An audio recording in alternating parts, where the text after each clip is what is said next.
In today's lecture, we'll be discussing on trigger, limit, and cycle.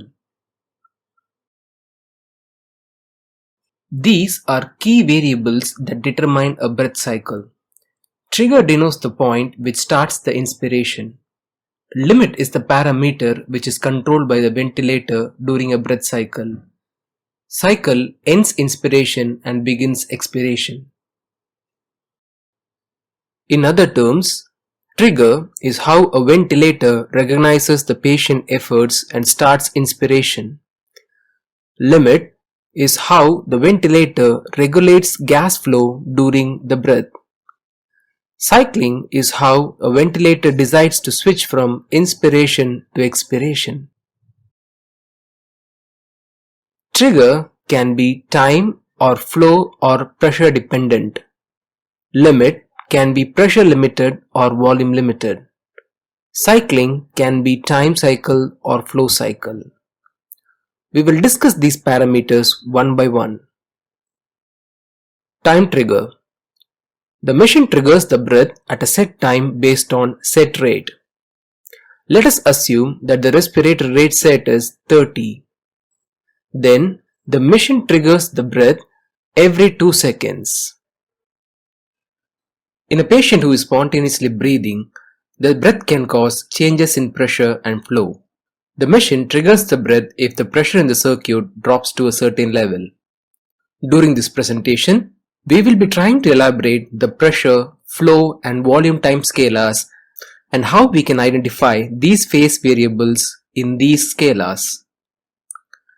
Let us now concentrate on the pressure time scalar. In this pressure time scalar, as the patient starts his spontaneous inspiratory effort, he causes a negative drop in pressure from the baseline. Once it reaches the threshold, the machine triggers the breath. This threshold point is the pressure trigger point. The difference between the baseline pressure and the threshold pressure is called the sensitivity. So, one can differentiate between a spontaneous breath and a pressure triggered breath by looking at the pressure time scalar, which will show a dip before the start of inspiration. The pressure trigger is usually set between -0.5 to -2 centimeters of water. Flow trigger is similar to pressure trigger, which occurs in a spontaneously breathing patient. The machine triggers the breath if the flow in the circuit increases to a certain level. Let us now concentrate on the second part, the flow time scalar. In a normal flow time scalar, the flow increases from baseline to a maximum and starts to descend during inspiration, followed by expiration. The inspiratory flow is positive and expiratory flow is negative. During the spontaneous breath, the patient's effort causes a positive flow deflection. Once this flow reaches the threshold or the flow trigger point, the machine triggers a breath. The difference between the baseline and the threshold flow is called the sensitivity. Sensitivity and set flow rates are inversely proportional. A lower flow trigger will have higher sensitivity and a higher flow trigger will have lower sensitivity. This can be easily understood in the following flow time scalar. The flow trigger is usually set between 0.5 to 2 liters per minute. To summarize trigger variable, it could be time trigger or pressure trigger or flow trigger. Time trigger is a machine triggered breath, whereas pressure and flow trigger are patient triggered breaths. The next important variable is cycle. Cycle is the one which determines end of inspiration and beginning of expiration. In time cycle, the machine cycles to expiration at a set time based on set rate and inspiratory time. In a patient who is not breathing completely, we see that if we set a respiratory rate of 20 per minute, the breath cycle time is 3 seconds. If we set a I ratio of 1:2, the inspiratory time is 1 second and the expiratory time is 2 seconds. denoting at the end of 1 second the breath cycles from inspiration to expiration. In flow cycle, the machine cycles to expiration after the flow falls to a preset percentage of inspiratory flow. This usually occurs in a spontaneously breathing patient. In a normal flow time scalar, the flow reaches 100% during the initial phase and gradually descends to the baseline. Once the flow reaches a particular threshold, for example, if we set a flow threshold of 25%, once the flow reaches 25% of maximum flow, it cycles to expiration. This point is called expiratory trigger sensitivity. The usual range set varies from 5 to 30%. In case of leak, unlike the normal condition, the descending limb does not reach the baseline. This will result in continuation of inspiration. In order to avoid this, the machine has a backup cycling time which automatically switches from inspiration to expiration in cases of leak. To summarize, cycle can be time cycle or flow cycle.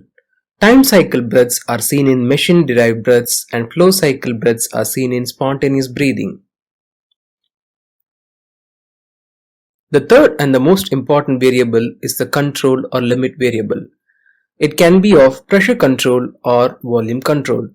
In pressure control, the ventilator controls the pressure delivered during gas exchange. As we see from this scalar, in a pressure control mode of ventilation, the pressure is limited at a constant level and the flow is variable. In volume control mode of ventilation is actually a flow control mode. Here, the ventilator controls the flow delivered during gas exchange. As we see from the scalars, the flow remains constant throughout the cycle, whereas the pressure varies during the breath cycle.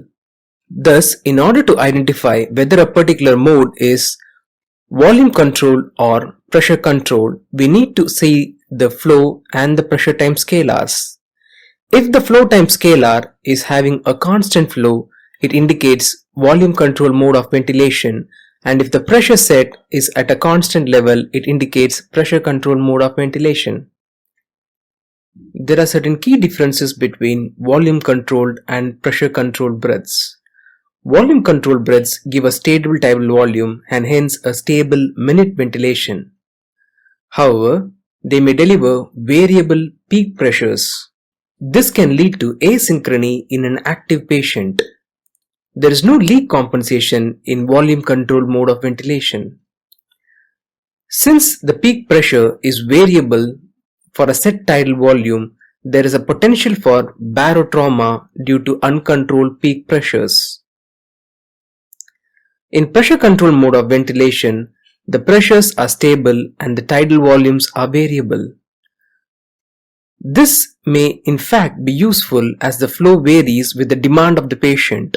This has better synchrony than volume control mode of ventilation and leak compensation is also possible. However, depending on the lung condition, there is a high potential for hypoventilation with pressure control mode of ventilation. In patients where guaranteed tidal volume are needed, volume control mode of ventilation may be chosen, especially in conditions with homogeneous lungs as raised ICP. In children and in those with heterogeneous conditions, pressure control mode of ventilation is preferred. Having said this, choosing between the modes is more of convention and ease of practice rather than evidence. In summary, trigger, limit, and cycle are key variables that control ventilator breath. They can be machine or patient driven. Understanding these will help us understand the modes of ventilation and troubleshoot asynchrony. In the following lecture, we will discuss modes of ventilation. If you like these videos, please subscribe us at Little Criticos. You can also follow us at these platforms for weekly updates.